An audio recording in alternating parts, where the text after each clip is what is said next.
Moonboy is like more than an artist to me, more than like a DJ to me. It kind of became like more of me than like my own name. To be honest, it's kind of weird to say that. Instead of waiting for messages for collabs from mid-tier artists, you just get hit up by Virtual Riot like out of nowhere. Get hit up by Ghastly out of nowhere. Get hit up by Borgore out of nowhere. When I was like 14, 15, that's when I started getting into like screamo and like emo music. And then I really wanted to scream. Yeah, I really wanted to scream so badly. And then I just like started picking it up and learning. And then well, just like at home? Yeah, oh you yeah. Scream at home? Yes, I would scream at home and it would drive my parents crazy. Nobody liked me. Only like fans really. Hi, this is Lauren Engel of Sidewalk Talk. Today I'm here with Moonboy. Yo, what's up? Nice to meet you finally. Yes, I know. So you're born kind of outside, is it San Bernardino or? Oh yeah. Yeah, how do you know about San Bernardino? What the hell? I don't have that information out there. At least I don't think I do. Yeah. So your parents are from there as well? Or? No, my dad is like half, oh no, he's 100% Hispanic, he's from Honduras. And my mom is American, but they're, yeah, like I lived there my whole life really. What did they do? My dad was exactly like me. Like he would get into something and then when he would be interested in it, he would go full 100% into it. So like first he wanted to be like a jockey, like not disc jockey. That would be kind of funny, but horse jockey? Horse jockey, yeah. So he went like hardcore into that. He was trying to go to school for it or something. He tried to do all of it, and like, cause he lived in a third world country too, he had horses. And it was just like a dream, but he never ended up doing it. Then he found boxing and like karate. He liked Bruce Lee. Yeah, didn't you like train with him early in the morning? Yeah. Wait, I don't have that information out there, dude. But yeah, I did train with him in the morning, like pretty much every day more than school. Like I would be like, I don't want to go to school, and he's like, all right, let's go train. Or actually, it wouldn't be like, all right, let's go train. It would be like, we're gonna go train. And I'm like, yeah, like no school, you know. But so he must have been like super professional then. Oh yeah, he went professional a bit. The only thing that stopped him, he was very, very talented, very, very dedicated. The only thing that stopped him is that he had to work, you know, full time to raise us, because basically it was just me and him now with my other brothers. My mom like eventually left, like when I was younger. So then he had to work like full time, like crazy, you know. Like other jobs or? Oh no, he was a taxi driver. Oh, yeah, for like 20 years. Yeah. But then growing up, like, you didn't really care about school, right? You just never. No. You got addicted to the internet. Oh, dude, yeah, I hated school. It wasn't that I couldn't do it. It was just that I just, I couldn't do it because I didn't want to. It wasn't that I couldn't, like, understand it. It was like, I probably did my homework, like, twice in my whole life. I'm not even joking. Like, probably twice in my whole life I've done my homework. I was so bad. Like, every school hated me. Probably only one teacher liked me, and that's just because I knew his son's band, and it was like a screamo band. It was like an underground screamo band. Did your dad not force you to study at all? Did he not care? Study, well, it was the thing of like, since I was training so much, he was like, if you're gonna become a boxer, then oh, you were like really, so you were like competing a lot. I never went to any tournaments or like professional, like he wanted me to go to the Olympics and all that, but it was just in the gym. Like would go to they had the YMCA in Pomona, and then we'd travel around like other gyms, but I never did like any professional. It was just like other kids, you know. Did you really like it, or was it mostly like his passion? In the beginning it was his passion, and I didn't really like it that much, but then eventually I started liking it as I got older, just because it's a release. It's a very good release. Yeah. And yeah. But yeah, it was only until I was older, till like after he stopped taking me a lot, that I started enjoying it, and then I started just doing it myself. Until what age were you doing it? I stopped around 14 and started picking it up like around 16, 17. It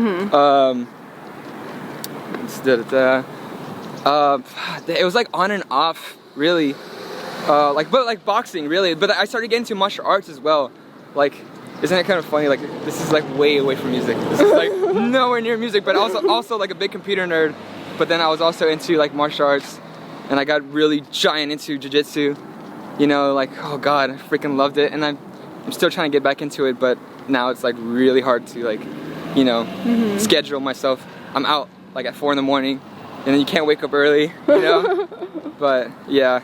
And you're really into stick figures. It's just like animation of stick figures. Like on YouTube, one of my biggest videos was like 300,000 views. I took it down though because I had copyrighted music. Yeah. But yeah, I don't know. Just like they're fighting stick figures, little stick figures fighting. There's nothing like that special. It was just a little weird obsession of a kid. Like he just loved making stick figures. And I would make a storyline. I forgot about that. Like the guy would walk into the park or whatever. Then the blue one would come up and like throw his drink or whatever. And then they would start fighting, and then it gets to an epic battle, and the other stick figures would jump in, and then they would all start fighting, and then they would be doing slow motion backflips or whatever. This is some weird stick figure animation. I don't even know, like, it's so weird. Looking back on it, I don't know why I was so into that. It was just, yeah, stick figure animations. Look it up. Look up, I can't even remember, like Ultimate Showdown stick figure animation. Look that up on YouTube. How did you get into animation? Oh, dude. I fucking loved animation so much. Okay, like Newgrounds. There's a website called Newgrounds that would host like, it would be like a platform like YouTube, but strictly for animations. Solid Fingers, they would I think it started on Newgrounds, I believe, maybe. I want to say it did, but I would just watch all the Flash animations things there, and then like they obviously on YouTube you type in how to make animation, and they like the popular thing was Macromedia Flash. This was before like Adobe bought it, and then I just got into like learning how to draw that, and then just really wanted to do that. And it's just a fad, because okay, like this goes. I really hope I'm not rambling, but this goes into like a million things that like. I was always a computer nerd, so any program that I saw on the internet, I wanted to learn it. So I would just go to YouTube and search up tutorials on how to learn every program. Or Flash animations, which luckily led into music, you know, but it was just a bunch of different random programs, like 3Ds Max, like just 3D modeling, just anything really. I tried coding, kind of hard to like, I don't know, it's like mostly text. There's no bright colors. Yeah. There's no, you know, I don't know, I tried it, but it didn't work out. Where did your animation interest come from? Was it movies or? No, it was like just Flash animation things on like weird websites like Newgrounds, Wimp.com. I just love Flash animations. It was very interesting. Just like, cause I knew one guy made it. Like it was just one guy. It wasn't a giant team making a story. It was like one guy, you know, making the whole story, and I thought that was interesting. I was like, if he can do it, I can do it. I just gotta learn how to do it, and then. I just had too much time. I didn't go to school. I just had too much time. I learned everything. That's it, you know? Did you think that like that Flash animation could be your career? No, I knew it wasn't. I was like, nah. Why not? I don't know. I knew it wasn't gonna be. I didn't have much belief in myself when I was little, like in anything, you know, like in boxing or anything. I was just like, I don't know what I'm gonna do. I'm just gonna keep doing whatever I want to do. I just kept learning. You know, but no, I didn't think, I wasn't playing. It was just a hobby, you know, a big interest, a hobby. Yeah, it wasn't something serious. And then for music, you kind of found FL Studios through Deadmau5, right? Skrillex. Yeah. Well, actually, it was just through searching up random programs and learning it first. But I didn't get into it after that because I got this program called Reason, and Reason is like, it kind of emulates hardware, so you can. It has like wires, like, you know, you would route them from synthesizer to mixer or whatever, and I thought that was cool, but it got so complicated because it was my first program ever, and I was like, fuck this, I can't do it, you know? Yeah. Am I allowed to curse? Yeah. But, you know, that was the first one, and then, oh man, I picked it up a lot of times, because then that's when I got into like, when I was like 14, 15, that's when I started getting into like screamo and like emo music. And then I really wanted to scream. Yeah, I really wanted to scream so badly. And then I just like started picking it up and learning. And then well, just like at home? Yeah, oh yeah. Scream at home? Yes, I would scream at home, and it would drive my parents crazy, but the thing I would do, I would like, this is so stupid. It's like just some kid alone screaming in his room. And I had like a closet, and it was pretty isolated. So I would go to my special closet to scream and learn how to scream. But it didn't work. Everybody heard me. Everybody in the house heard me try to scream. And especially like early on, some kid screaming. When you're learning how to scream, the beginning like month is terrible. It's just like a guy like dying, some kid dying, really. It's not fun. But your parents just thought you were dying in the closet. Eventually they found out that I was trying to scream, you know. What else could you be like? Was it just like random sounds from your room constantly? Yes, it pretty much was. It was, yeah. It was so bad. It was really funny. I feel bad for my parents, but yeah, that's why I downloaded FL Studio, cause to record it, and then also they had a preset in Isotope that would eliminate vocals from tracks. So I would grab like my favorite screamo songs, eliminate the vocals, and try to scream over it. That's how I started getting into it. Then I got into like auto-tune. I didn't know how to compose a track at the time. Were you in bands and stuff? No, oh man, that was like one thing I look back on right now. I feel so bad. Like you should have joined some type of community, some type of like you should have met some friends. Cause I was just doing it alone, you know. Like you should have met some friends. MySpace, I don't know, meet somebody that like does it too. Cause that's how people start like progressing and then like learning and like getting more into it. But I was like, I don't know, I was like very shy. So shy. That's why I was just some computer nerd, you know. I was just too shy, man. But I mean, it worked out, I guess. It took a long time, but yeah. And when you found music, how did you realize it wasn't just like a fad, or that you could actually put more time and make into a career? Oh, actually, when I started getting into EDM, that was like one of the first things I really believed in, like in my whole life. As soon as I started getting into it, I remember I remade. I want to say this. I want to like. This is a bold claim, but I want to say I'm the first one to accurately recreate the Skrillex growl. This was like when back in like 2010 or whatever. This was before like YouTube tutorials were doing it, but I never made a YouTube tutorial. But like once I made that Skrillex growl, I was like, wait a minute, I just made that growl. I can make the music too. Yeah. I didn't know that there was more levels, like you gotta know how to actually write melodies and know rhythm, but I was like, I made the growl.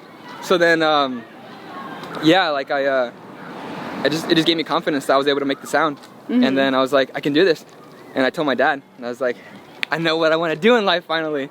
And he's like, he's excited. He's like, really? And he's like thinking I'm like, cause he wanted me to be a cop too. And, or like, you know, obviously boxer a cop, or just go to school, college or whatever. And I was like, I want to make EDM. And immediately he just like shut me out. He was like, he was pissed. He was so pissed. He was like, so he is from like peak excitement. Like imagine your dad at peak excitement, and then you tell him something, it just goes. Like, are you fucking kidding me? Did you already know what's EDM? Yeah, I mean, I was telling him about it little by little, you know. So he knew like, I don't know if I said EDM. I think I said like DJ. Yeah. I think I said like DJ or something like that. And then, yeah, he did not approve. So you have no musicians in your family, right? Oh no, nobody. Opposite. Zero musical talent. If anything, it's like against anything musical, you know. I mean, they love music, but and against making music, you know. And then how were you able to network initially? It was hard, right? You were like talking to everyone, like even like bouncers, like who's the manager and stuff. Yeah, exactly. Yeah, I would go to a bunch of shows and then just meet everybody. Literally talk to everybody. I talked to everybody in the crowd. I talked to like, and luckily when I would go to like smaller shows, so like the DJs would just like hang out in the crowd afterwards, and I would just meet them. And then yeah, like I remember one of the first.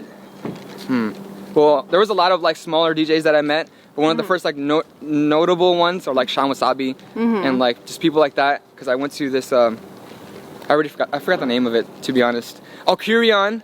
I don't know. It was like a very kawaii EDM. Yeah, that sounds club. Kawaii. Yeah, but I decided to go there because I started getting into that. But yeah, I would just meet everybody. You know, it didn't really get me far though. It didn't get me far. No. It didn't really get me far meeting all these people. Is it because you didn't really have music out? So yeah, you couldn't really, like, collab with them? Yeah, that's one very big thing.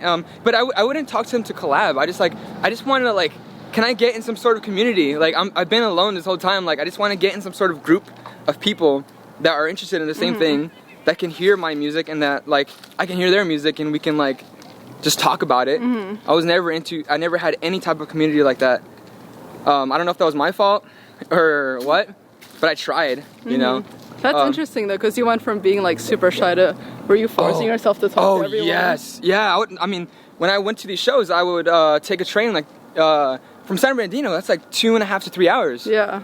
And I would come home like at 6 in the morning. Damn. Like I'm like this kid, like freaking coming home at 6 in the morning on the bus, cause the trains. I don't think the train ran that late. But the bus was also like really cheap. Like I think it was 150. You go all the way back to San Bernardino, super cheap. And so yeah, I would just do that. I would have my backpack, you know, my laptop. You know, I would just do that a lot, like over and over and over and over. Yeah, that's what. Yeah. Yeah, but then it clicked to you that it wasn't working. Or Yeah. Like, and then you decided I to just kept do doing something it. else. You just No, I kept doing it, and then it worked. Yeah, and then it worked. But it wasn't like I had this whole network of people. Like, yeah, I gathered up all this network of people. I'm like, I know everybody now. It's like, no, like I met everybody. Nobody. It didn't work out meeting all these people, but just that one, you know, ended up working out. And then from that, it started becoming a snowball effect. Started meeting other people, and then what helped was I started putting stuff out too. You gotta have stuff out on the internet, because then you're just a random person. Like, they gotta be able to check you out, you know? Were you already doing YouTube at this point when you were meeting these people? No. I mean, I made this must have been like, what, 3 years ago? Yeah, I made videos, but I kept them private, because I was still like, it was just cringy. Like, I couldn't even talk well. I was like very quiet the whole time. But I made it just so I can get like in repetition, because like, I knew, I had an idea of what I wanted to do, and I would just practice doing. This is not my phone, by the way. It's mine. It's all hearts and stuff. Yeah, it's a backup mic. I knew the idea of what I wanted to do. I just didn't know exactly how I was gonna execute it, but I knew that I had to practice. So then I just kept making videos too. And then even if they were really bad, I never uploaded them, but I knew that I just needed to get better, you know? And I would make vlogs too, never put them up. I had a GoPro, and I just made vlogs. Like, I'm going to LA, I'm gonna meet these people, and I would try to talk. It was terrible. I did not know what to say. I was just like, okay, here I am. You know, like just awkward, very, very awkward. What was your inspiration to start the YouTube? Did you watch Getter stuff initially, or? No. It wasn't even Getter? No, I didn't watch any EDM people, to be honest. What was it?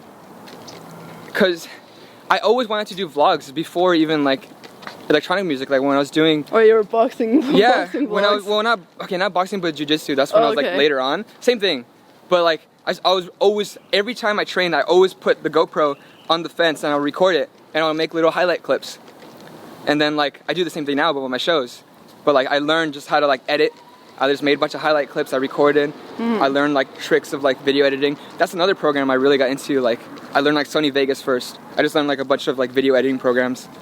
And then yeah, that's I was always into vlogging before like the EDM thing. But then I always knew that I wanted to put it into EDM, because I didn't see that many people doing it with EDM. I have seen Getter's stuff though, but I didn't correlate them I didn't connect them, you know? Because Getter's stuff is more of like a funny vlog. Like they're like highlight clips. Like I went over here and they're just saying like shit, ass, and like funny stuff, and it's funny. It works for him because he has a very good sense of humor, and like it's just really funny. But with me, I'm trying to do like a storyline, you know, and I'm trying to like just express myself really, and just put my personality out there. You know, that's my goal for it. Every now and then I'll do a funny one, but the funny ones never popped off. You know, they never popped off. Because nobody, like, unless they know who you are and they're invested in your music, I don't think they'll care of you like just like jumping around doing flips and like saying piss. I don't know. Like, it's like, oh, this guy's kind of annoying. You know. Has it ever crossed your mind that by doing YouTube, people take you less seriously? Like, ask the same thing to Ramzoid or Getter, who also does a lot of YouTube.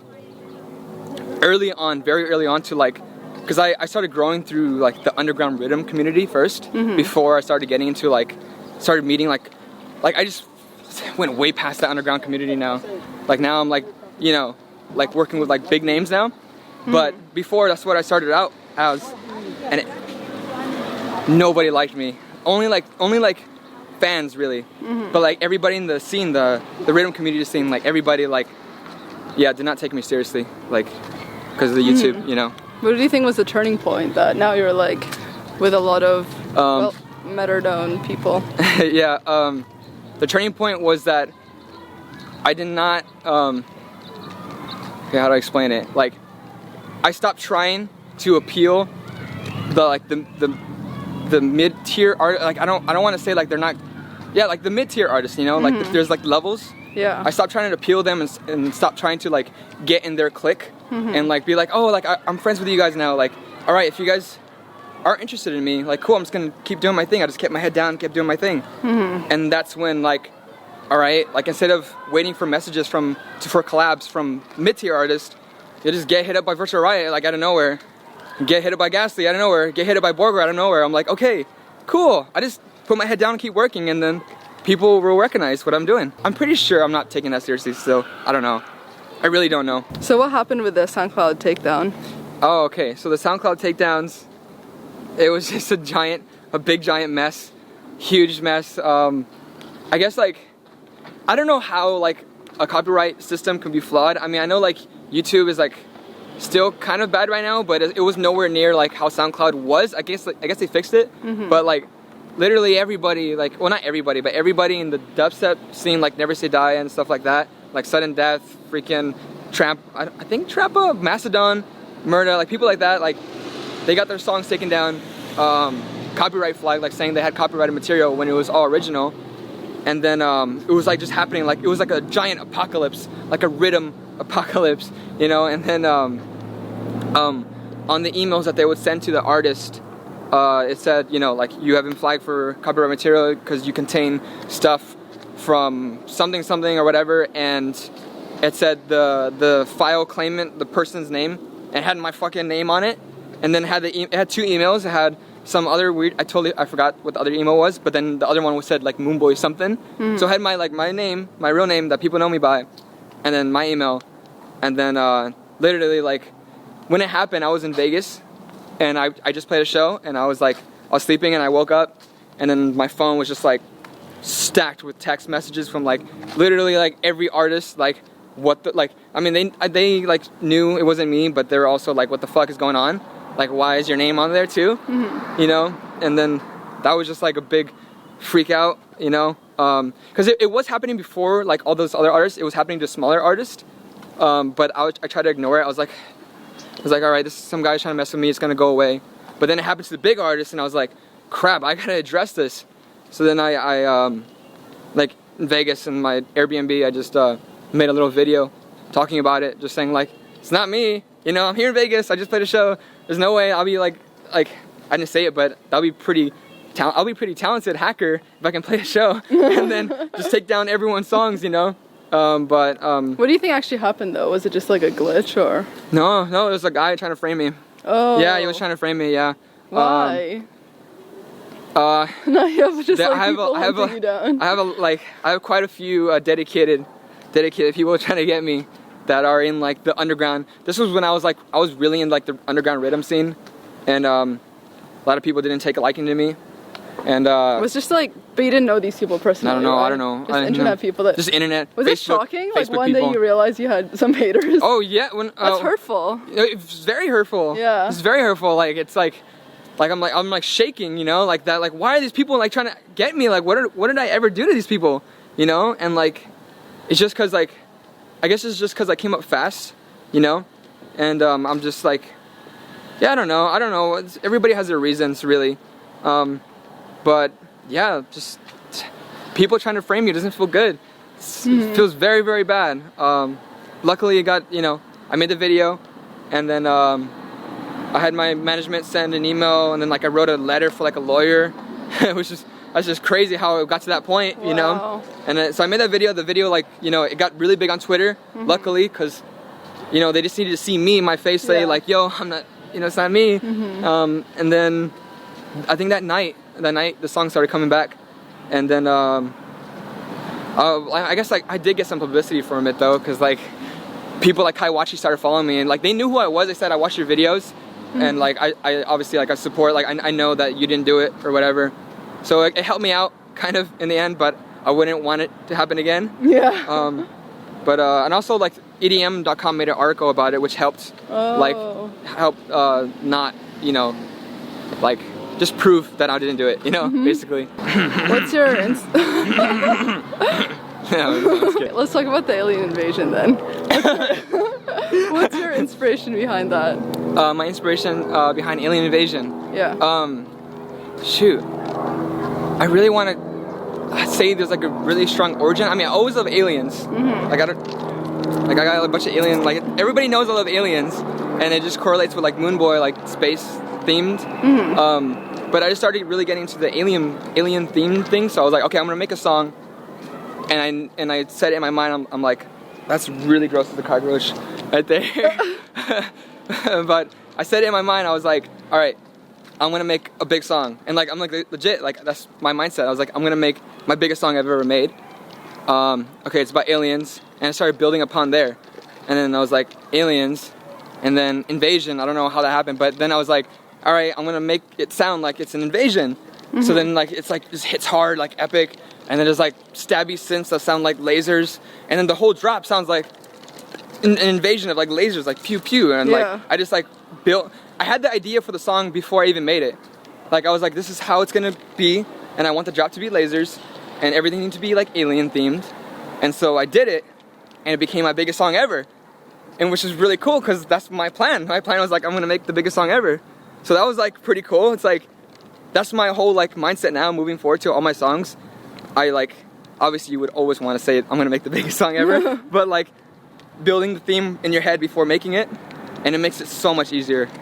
I made it so quick too. Mm-hmm. I made it so quick. I like just knew exactly what I was doing, and it worked out. Mm-hmm. Yeah. Is branding something that you think of consciously, or is it something that just comes easy to consciously. you? Oh wow. I'm always thinking like, how can it be more like accessible to like, okay, there's it's very weird, like I don't know like an easier way to say it, but I think of it a lot like limbic resonance. I don't know if that's the right term, but like basically when they first see something or first hear something, what is the most relatable or like eye-catching things, you know?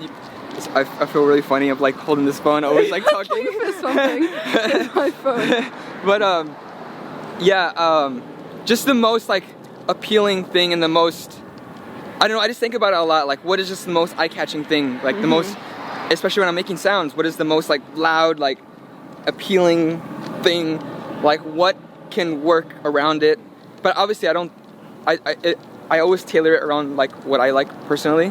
Yeah. But yeah, I think of it a lot, like I think of like branding. I don't like to call it branding though. I don't like to call it branding because like people think like I'm a brand, like I'm just doing me, you know?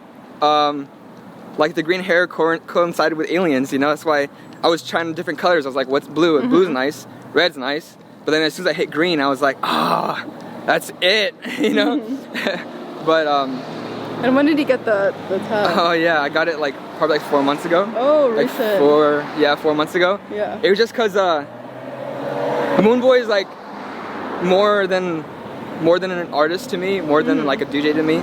It kind of became like more of me than like my own name.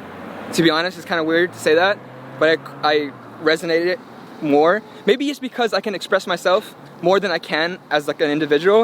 I can express myself like just easier through Moonboy than I could have in my whole life. As soon as I hit Moonboy, like I started feeling more of me.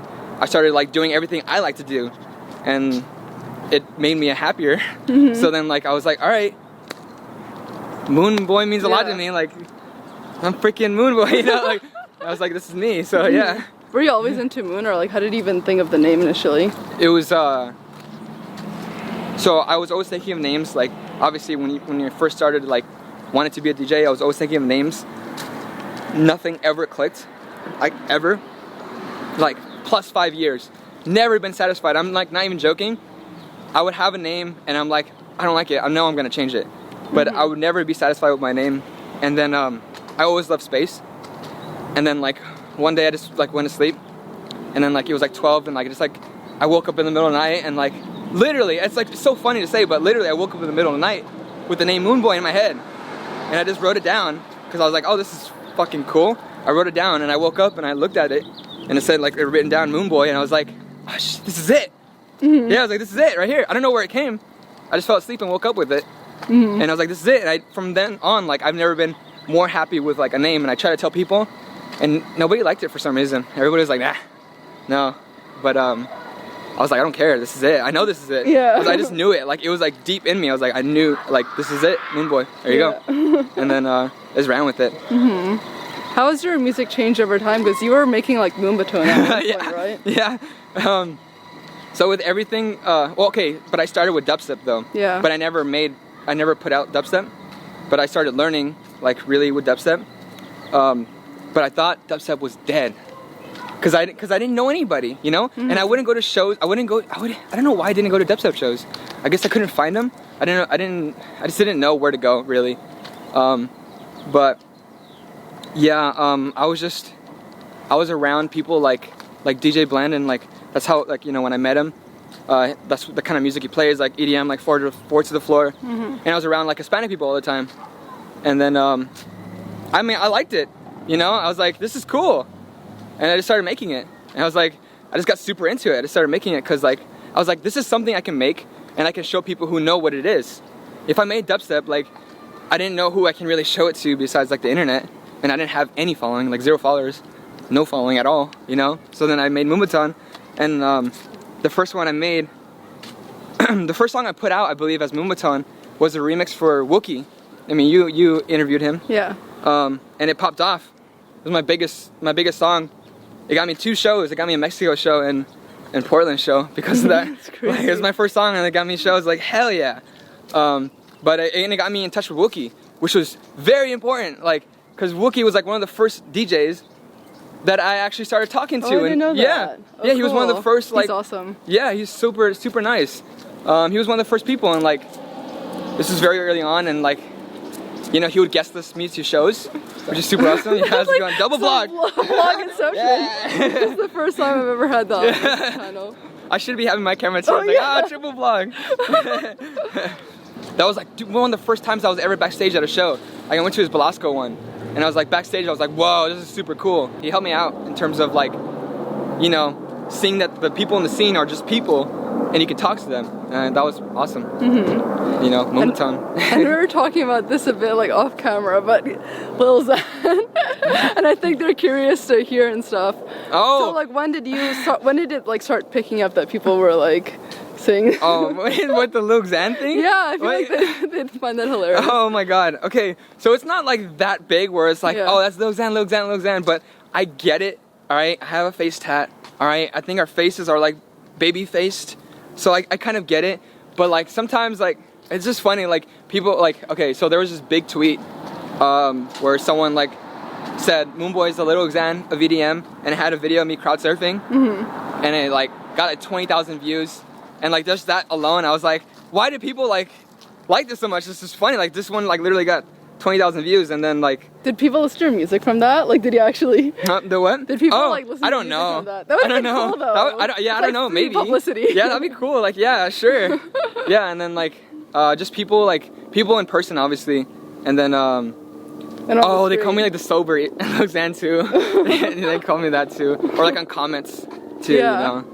But and on the streets too. Yeah, on the streets. Yeah. But they actually was, like, think you're him. No. Yeah. They just like, it's like a little like, it's just funny. Like, oh, I'm gonna take pictures of Lil Xan, and like looks vaguely like Lil Xan, you know? Yeah. Sure. Why not? All right. Yeah. Sure. How would you see your growing as a person compared to when you were younger? I'm now able to like, it's big for me right now. Like, I'm actually able to express myself like freely, and like actually talk about my feelings and just talk about me. Or even talk in general.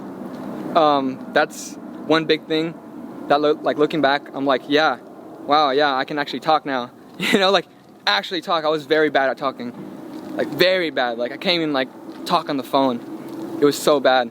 That's probably like, that's why these videos helped me so much, because I would force myself to talk. Like as I was saying, like when I first started, I would just be like, so, I'm not even joking, like I was just like, I would pause and my brain would not come up with words. I don't know, I like maybe like, because I just grew up like that, it was just so hard for me. But as soon as I started picking it up, I just can't stop talking now. What would you say have been your biggest challenges so far in life? Being satisfied with what I do, or what I like make. Yeah. I'm never satisfied, really, with anything. I kind of just force myself to be like, done. alright, I don't care, you're not satisfied, put it up, whatever. Or like videos, music, everything, never satisfied, never like happy. I'm not depressed, like, you know, like, yeah. I'm never like, you know, 100% like, I'm like very stoked about a lot of things, but I'm never like just 100% like, yeah, you know. But yeah, that's a big challenge, and I've been trying to work on it. And just meeting right people, because I mean, obviously going to LA, you meet a lot of people, and it's hard to like, it's just hard to meet people that are genuine. So that's another big challenge, really. Little by little, like I have a very small, very small, tight-knit group of friends, like small, you know, like, but I have people like I'm acquaintance with and like I'm cool with, you know.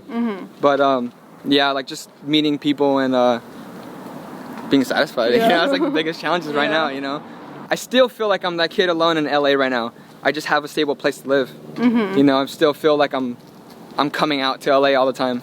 Like I don't feel comfortable, which is kind of good, I guess.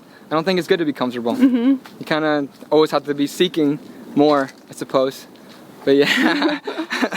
What does love mean to you? Love. This is a lot of love right here. Love, okay, this is why I'm like repping it, because like I wanted to wear more, but I didn't want to come across as like, I don't know if this is, oh yeah. This is one thing that like, because they spend time to make this, you know, like they actually like dedicated time. They're putting Moonboy, like they all these say Moonboy, and then all of them are like aliens, and some of them say like alien invasion or whatever. But like when they spend time, you know, like they're spending hours or whatever, like just like doing that, like they're putting love into that, you know, like specifically for you. So it means a lot to me, you know. I was gonna go decked out though, but I didn't want to. I feel like that would be kind of weird. Like it was this kid is like kind of trying too hard, just wearing like freaking literally, yeah, a vest of candy, you know. But I did my best to wear at least like some special ones, you know. I love that. But I'm not sure. Love is a hard one. That's another life challenge. What is love? You know? Just make a remix to Hadaway. What is love? That's a good song. It's a really good song. Last question. What do you want to be remembered for? What do I want to be remembered for? Somebody that has made like a positive impact on people's lives, whether it was like inspiring them to do what they want to do, and just inspiring people that they can do it too, no matter like what situation they're in, what problems they have. It's literally, you just force yourself to do it and then make it happen. Yeah, I just want to inspire people, really, you know. I just want to help, you know. I want to be remembered for helping people, because it's important, you know. I always wanted someone to have like told me like, hey, you can do it, but eventually I figured it out for myself. But yeah, I just want to help people, really. I love that. This is awesome. Thank you so much. Yeah, thank you so much for having me. This is super cool. Like, I need a walk in my life. I need to go out walking more often, to be honest. But yeah, thank you guys for watching. Bye guys. Bye guys.